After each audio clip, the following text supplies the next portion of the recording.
La louange est à Allah, le Seigneur des mondes, celui qui existe sans début, sans fin et sans endroit. Celui qui ne ressemble à aucune de ses créatures, celui qui est le plus haut en grade et en degré, il n'est de Dieu que lui, Muhammad et son messager. Nous commençons cette série de 22 épisodes consacrés à la vie du prophète Moussa alayhi salam par une précision valable. Le prophète Moussa, Moïse alayhi salam, fait partie de la descendance de Yaqub, Jacob le prophète. Comme nous l'avons vu dans l'épisode qui lui est consacré, Yaqub s'appelait aussi Israël. Il était musulman comme le sont tous les prophètes et a eu 12 fils qui ont donné naissance aux 12 tribus des descendants d'Israël. Parmi le peuple des fils d'Israël, il y avait des musulmans et des non-musulmans. Ainsi, lorsqu'on parle des Banu Israël, il ne s'agit pas des enfants directs, mais de la descendance du prophète Yaqub, fils du prophète Ishaq, fils du prophète Ibrahim alayhim salam. Les descendants du prophète Israël étaient venus s'installer en Égypte à l'époque où notre maître Youssouf alayhi salam en était le trésorier. Il y vivait avec les Coptes, partisans du pharaon qui n'étaient pas croyants.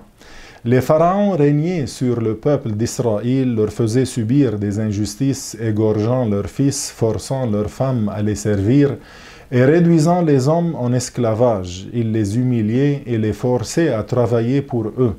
Certains étaient affectés à la construction, d'autres aux travaux des champs, d'autres encore faisaient des travaux dégradants et humiliants.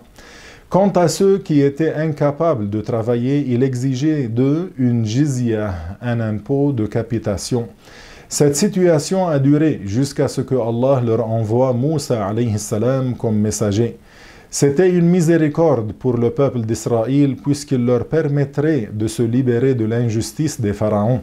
Il était Moussa, fils de Imran, et son ascendance remonte à Jacob, fils de Ishaq, fils de Ibrahim, alayhim as-salam. Sa mère s'appelait Yohanith et son frère cadet Haroun Aaron. Le nom de Moussa alayhi salam est cité 136 fois dans le Coran honoré dans de nombreuses sourates. Notre maître Moussa alayhi salam, Moïse, naquit à l'époque du tyran Al-Walid, fils de Mus'ab, pharaon d'Égypte, et ennemi de Dieu, connu pour sa violence et ses crimes. Il prétendait être Dieu, que Dieu nous préserve d'une telle mécréance. Notons que Pharaon est un terme générique, le titre des souverains d'Égypte, tout comme Shah était le titre des souverains perses, César celui des souverains romains ou encore empereur plus tard en Occident. Une nuit, le pharaon d'Égypte, Al-Walid, le fils de Mus'ab, vit un rêve qui l'a consterné et qui lui a causé tourment et inquiétude. Il a vu un feu venant de Bayt al-Maqdis, Jérusalem, se rapprocher au point d'atteindre l'Égypte. Il a cerné ses édifices et ses maisons, puis a tout brûlé. Il a brûlé les adeptes du pharaon, alors qu'il épargnait le peuple d'Israël. À son réveil, Pharaon a rassemblé prêtres, magiciens et astrologues du pays pour leur demander ce qui signifiait son rêve et lui dire « La cause de la destruction de l'Égypte et de son peuple, c'est un enfant du peuple d'Israël. Ta souveraineté prendra fin à cause de lui. Il te fera sortir avec ton peuple de ton pays et changera ta religion. » Le moment de sa naissance est proche. C'est ainsi que le pharaon tyrannique ordonna d'exécuter tous les fils des Hébreux.